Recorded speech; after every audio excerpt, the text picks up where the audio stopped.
주님의 임재 앞에 나오신 모든 성도님들을 주님의 이름으로 사랑하고 축복합니다.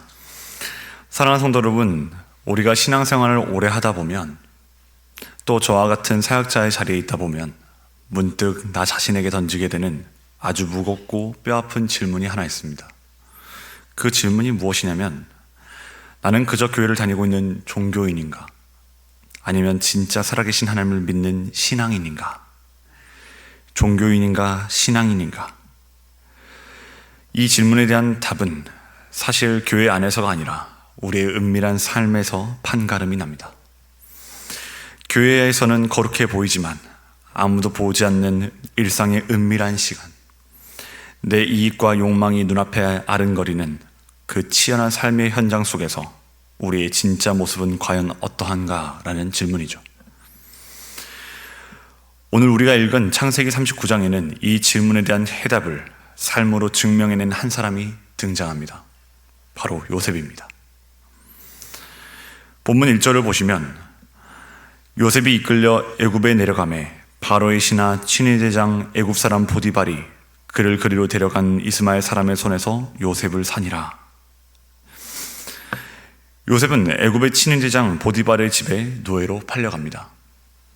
형들에게 팔리고 이국 땅에 노예로 던져진 인생의 가장 밑바닥입니다. 그런데 성경은 이 절망적인 요셉의 상황을 아주 역설적인 문장으로 묘사합니다.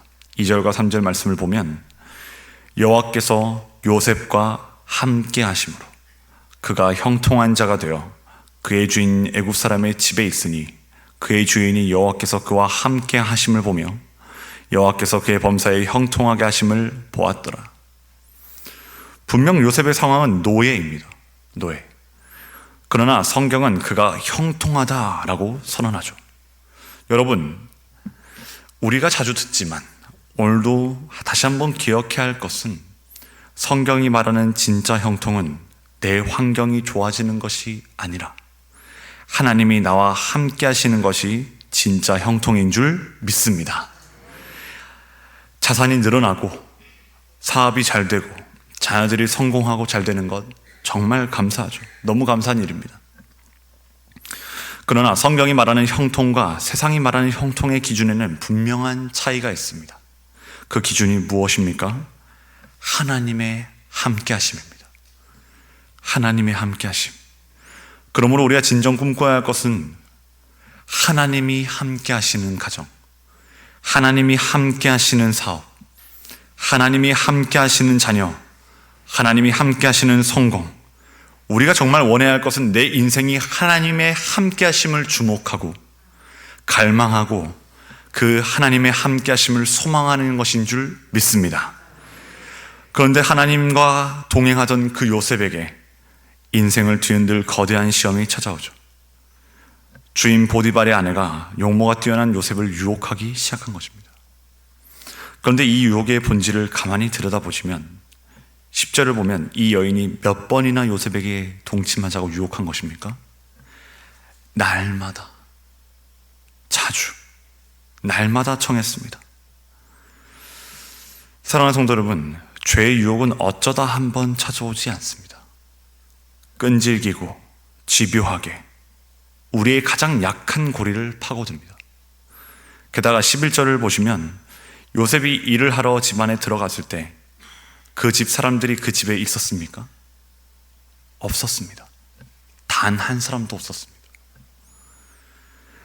사람들의 눈길이 닿지 않는 완벽한 밀실, 누구도 알 수 없는 완벽한 타이밍이죠.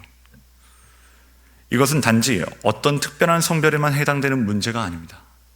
보디발의 아내가 요셉을 유혹하는 이 음녀의 유혹은 우리 삶에 찾아오는 모든 은밀하고 달콤한 죄의 유혹을 의미합니다. 아무도 보지 않을 때 슬쩍 타협하면 얻을 수 있는 물질적 이익, 남몰래 즐기는 은밀한 쾌락, 적당히 눈 감으면 편해지는 영적 게으름들. 죄는 항상 사람들이 없는 그 은밀한 시간에 가장 달콤한 목소리로 우리를 유혹하죠. 그런데 만약 요셉이 무늬만 있는 그리스도인, 즉 종교인이었다면 어떠했을까요? 아무도 안 보니까 한 번쯤은 괜찮겠지. 어차피 노예 인생인데 이 여주인만 잘 잡으면 내 인생도 펴지지 않겠어? 회개하면 용서해 주시지 않겠어? 그렇게 달콤한 타협의 손을 붙잡았을 수 있습니다. 그러나 요셉은 무늬만 가진 신앙인, 무늬만 가진 그리스도인, 무늬만 가진 종교인이 아니었죠. 그는 철저한 신앙인, 철저히 하나님을 믿는 하나님의 사람이었습니다. 9절에서 그가 내뱉은 위대한 고백을 보시면, 내가 어찌 이 큰 악을 행하여 하나님께 죄를 지을까? 하나님께 죄를 지을까? 사랑하는 성도 여러분, 이것이 성경이 말하는 여호와 경외함의 진짜 모습인 줄 믿습니다. 경외함이란 단순히 율법 조항이 무서워서 억지로 지키는 종교적인 껍데기가 아닙니다. 경외함은 인격적인 것입니다. 요셉이 보여준 경외함은 지금 나와 함께 하시는 하나님에 대한 깊은 사랑과 존중이었습니다. 요셉은 죄가 주는 그 찰나의 달콤함보다, 쾌락이 주는 그 짜릿함보다 지금 나와 함께 하시는 하나님이 주시는 참된 기쁨을 더 원했던 사람이었던 것이죠.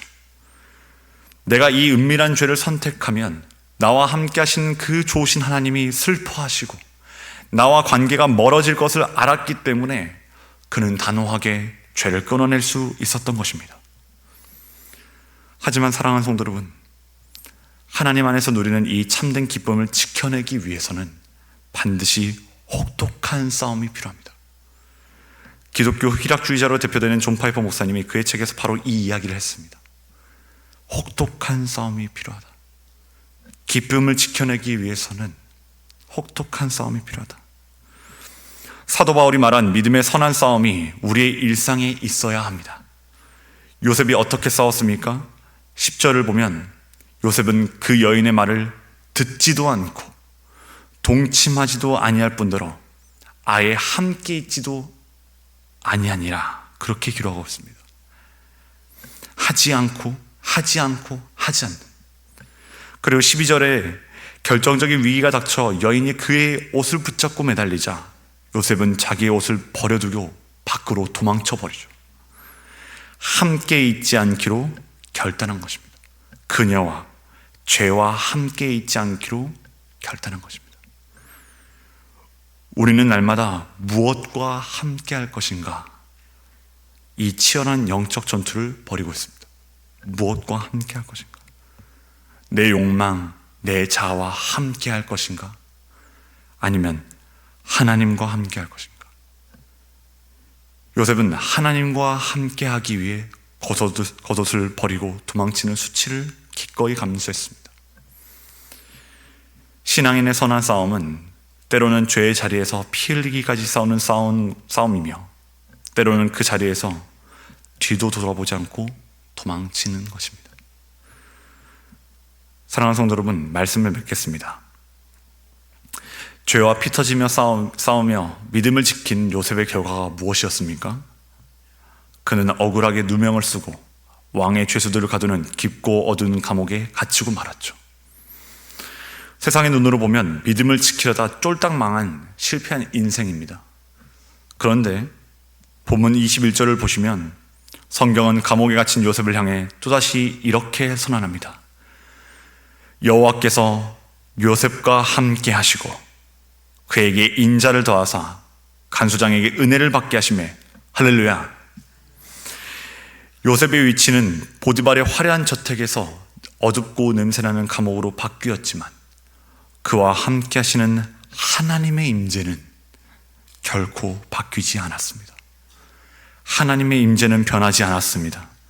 요셉이 하나님을 선택했을 때 하나님은 감옥의 밑바닥까지 내려가셔서 기어이 그와 함께 하셨습니다. 하나님은 떠나신 적이 없으십니다.